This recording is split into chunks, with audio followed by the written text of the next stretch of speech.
¿Qué ocurrió en Venezuela? Hace exactamente una semana, el 3 de enero de 2026, Estados Unidos llevó a cabo un ataque repentino e inesperado contra Venezuela. En apenas unas horas, una unidad de élite de operaciones especiales estadounidense, Delta Force, realizó una operación relámpago para capturar al presidente Nicolás Maduro. Este evento devolvió la atención mundial a un lugar que muchos trataban como un problema olvidado de Sudamérica, y según cómo se desarrolle el destino de este país, el destino del mundo podría depender de ello. Venezuela, un país que cuenta con algunas de las mayores reservas de petróleo del mundo, en la década de 1970 era la nación más rica de toda América Latina, pero hoy, después de años de sus propias decisiones y políticas equivocadas, es uno de los más pobres de la región. En la noche del 3 de enero de 2026, los primeros informes caóticos comenzaron a fluir sobre Caracas, con explosiones y ataques de precisión contra instalaciones militares. Testigos relataron cortes de energía súbitos y daños significativos a equipos militares. Unas horas después, la situación empezó a aclararse. Estados Unidos lo confirmó. Una operación militar realmente extraordinaria había tenido lugar en territorio venezolano, pero el momento clave llegó después. Washington anunció que, durante la operación, el presidente en funciones de Venezuela, Nicolás Maduro, había sido capturado y luego transportado más allá de las fronteras venezolanas. Y ese fue el momento en que el mundo comprendió que no se trataba de otra amenaza o demostración de fuerza política. Era una intervención real y física de un Estado en la estructura de poder de otro. A partir de ese momento, emergieron dos narrativas fundamentalmente distintas. La primera sostenía sin rodeos que Maduro es un dictador, un individuo señalado por manipular elecciones, reprimir brutalmente a la oposición, sumergir al país en la corrupción y conducirlo a una catástrofe económica sin precedentes. Bajo esta versión, su captura significaba el fin del régimen venezolano y la operación se consideraba plenamente justificada. La segunda narrativa, en cambio, era mucho más crítica. Se argumentaba que, aunque Maduro fuera un dictador, la manera en que fue depuesto plantea interrogantes fundamentales sobre el derecho internacional y la soberanía estatal, pero en realidad, como la mayoría de las crisis mundiales, esta historia dejó de ser en blanco y negro muy rápidamente, porque ambos lados del argumento tienen sus puntos. The United States Armed Forces conducted an extraordinary military operation in the capital of Venezuela, and it was an assault like people have not seen since World War II. It was a force against a heavily fortified military fortress in the heart of Caracas, to bring outlaw dictator Nicolás Maduro to justice.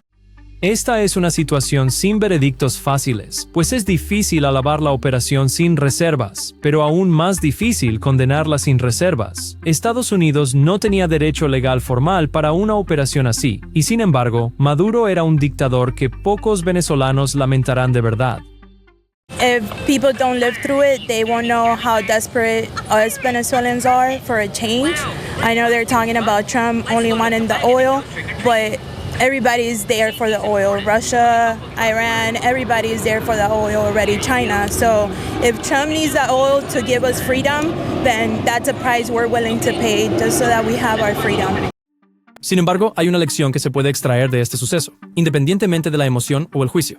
Esta operación reveló una verdad sencilla pero brutal. A pesar de la narrativa sobre el creciente poder de China y el lento fin de la dominación estadounidense, los Estados Unidos siguen siendo un país que puede marcar el ritmo de los acontecimientos globales, y pueden hacerlo sin largos debates y sin la aprobación de las Naciones Unidas. Y es por eso que lo que sucedió en Venezuela no es solo una disputa por un presidente. Es una señal muy clara de que, en la política mundial, las cartas todavía las reparte quien tiene la fuerza y no necesariamente quien tiene la razón.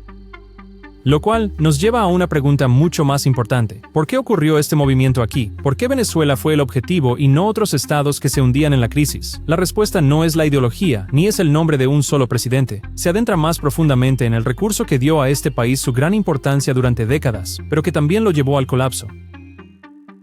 Venezuela cuenta con algunas de las mayores reservas probadas de petróleo en todo el mundo. A pesar de que su petróleo se considera difícil de procesar, sigue siendo de suma importancia. Durante las décadas de 1960 y 1970, el petróleo transformó a Venezuela en un líder regional.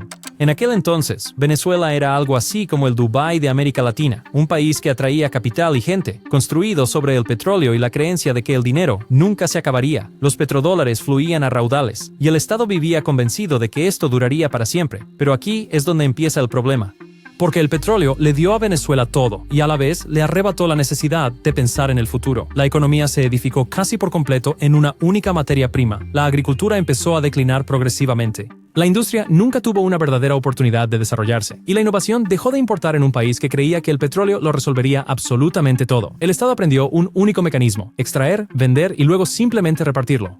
Mientras los precios del petróleo se mantenían elevados, el sistema funcionaba correctamente, pero cuando los precios se desplomaron, todo comenzó a tambalearse. Solo hay que observar un gráfico de los precios del petróleo de las últimas décadas, y se puede ver la historia de Venezuela casi línea por línea. Cada caída brusca de precios no significó una simple corrección para Venezuela, sino una profunda crisis de la totalidad del Estado.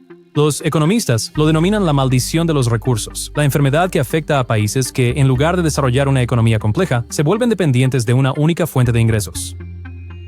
Venezuela representa uno de los ejemplos más extremos de este mecanismo a nivel mundial, porque cuando el petróleo dejó de ser suficiente, se hizo evidente que no había nada más. No había una economía diversificada, ni tampoco un plan B, y por eso el petróleo, que estaba destinado a ser el pilar del poder, se convirtió en el detonante de un colapso general. Y cuando la política, la ideología y la lucha por el control total sobre ese recurso se unieron a la mezcla, Venezuela se adentró en un camino del que sería muy difícil retroceder. En cierto momento, el petróleo venezolano dejó de ser meramente una fuente de ingresos. Se convirtió en una verdadera arma política. A finales de los años 90, Hugo Chávez llegó al poder, un hombre que prometió justicia social y la recuperación total del control sobre la riqueza nacional.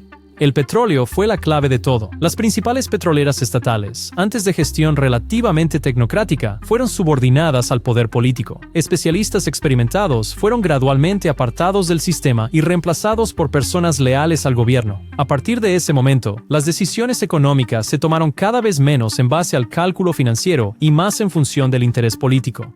Durante un tiempo, este modelo funcionó. Los precios del petróleo subieron. El dinero fluía a raudales. El Estado repartió subvenciones y programas sociales, financiándolos directamente con los ingresos del petróleo. El apoyo público se compraba con el petróleo, pero este sistema tenía un defecto fundamental. Solo funcionaba cuando el petróleo era caro. Cuando el mercado dio un giro inesperado, todo comenzó a colapsar de repente. La producción de petróleo empezó a caer porque faltaban inversión y competencia. La infraestructura fue cada vez más descuidada porque el dinero que debería haber ido a la modernización se destinó a la política. Las arcas del Estado empezaron a secarse porque el sistema no tenía reservas ni un plan de emergencia.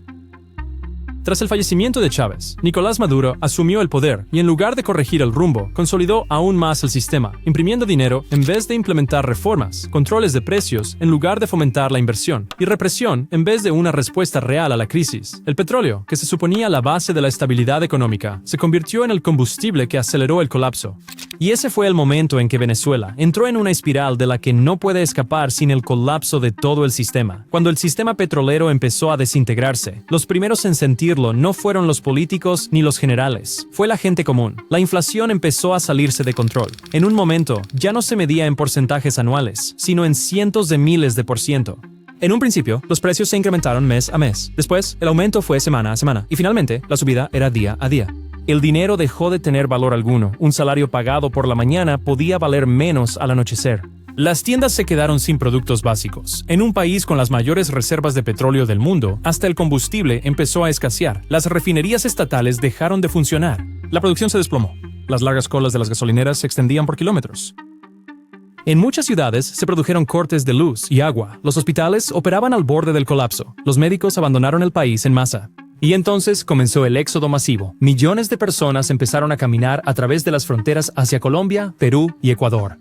Las familias se desintegraron, los jóvenes se fueron porque no veían futuro. Venezuela empezó a vaciarse, y cuanta menos gente quedaba, más difícil se hacía reconstruir algo desde dentro. Y en ese momento, Venezuela dejó de ser solo un país en crisis. Se convirtió en una advertencia, porque este no fue un colapso causado por una guerra o un desastre natural. Fue un colapso causado por decisiones ingenuas y una mentalidad política que ignoró la realidad. Y cuando Venezuela empezó a desmoronarse desde dentro, Estados Unidos vio su oportunidad allí. Washington ha tratado durante mucho tiempo a América Latina como su patio trasero estratégico, extraoficialmente, pero de forma constante. Un país con enormes recursos petroleros ubicado a solo unas horas de vuelo de Florida, nunca fue solo otro estado para IE-UU. Cuando los gobiernos de Chávez y Maduro empezaron a acercarse abiertamente a China y Rusia, o incluso a Irán, Estados Unidos recurrió a la herramienta que mejor conoce, las sanciones, dirigidas oficialmente al régimen y al sector petrolero, pero impactando de forma no oficial a toda la economía, bloqueo del acceso a los mercados financieros, restricciones a las exportaciones de petróleo y corte de tecnología e inversión. En teoría, esto pretendía debilitar a las autoridades, pero en la práctica apretó el control sobre un estado ya asfixiante. Y entonces, otro problema apareció. Cuanto más débil se volvía Venezuela, más actores externos se involucraban. China con préstamos respaldados por petróleo, Rusia con apoyo político y militar, e Irán con el conocimiento para eludir las sanciones. Venezuela se transformó en un campo de juego, no para la democracia ni los derechos humanos, sino más bien para la influencia. Y ese es precisamente el contexto en el que los acontecimientos del 3 de enero deben ser comprendidos. Esto no fue un simple impulso, ni una decisión puramente emocional. Fue una jugada estratégica en una larga y brutal partida de ajedrez geopolítico. Por eso, la cuestión fundamental hoy no es si Maduro fue un dictador o si esto era moral. La verdadera pregunta es, ¿quién toma el control después de él? Venezuela no ha sido un estado gobernado por un solo hombre desde hace ya muchos años. Es un sistema que se fundamenta en el poder militar, los servicios de inteligencia, las lealtades políticas y el control absoluto de los recursos. Son los generales, el aparato de seguridad del Estado y las personas que realmente ostentan el poder. La desaparición de Maduro no resolvería el problema en su totalidad, incluso podría agravarlo aún más. 3 escenarios muy concretos y reales se están gestando para Venezuela. En el primero de ellos, las Fuerzas Armadas asumen el control absoluto, proclamando un periodo de transición que, en la práctica, podría derivar en una junta militar disfrazada de gobierno civil. En el segundo, se desata una intensa lucha entre facciones. Las élites, que antes estaban controladas y mantenidas a raya por un solo hombre, comienzan a enfrentarse entre sí. En la tercera etapa, aparece una supervisión externa, ya sea formal o informal, porque un Estado que se sumerge en el caos rara vez es dejado a su suerte.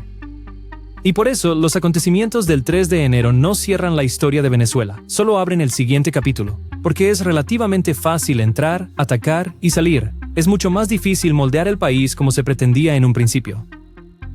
Venezuela no es solo la historia de un país, es una advertencia sobre lo que ocurre cuando un estado entero se apoya en una única materia prima y la política reemplaza a la economía. Y hay otra lección para el mundo en los acontecimientos del 3 de enero. Estos ponen de manifiesto una dura verdad. En la política global actual, las fronteras son cada vez más negociables y la fuerza prevalece cada vez más sobre las reglas. Los acontecimientos que acabamos de analizar se están desarrollando de forma simultánea con otros sucesos en Nigeria, porque la probabilidad de una intervención militar de Estados Unidos se está discutiendo cada vez más en esa región. Puedes aprender más sobre los problemas de Nigeria en el video que se muestra actualmente en tu pantalla.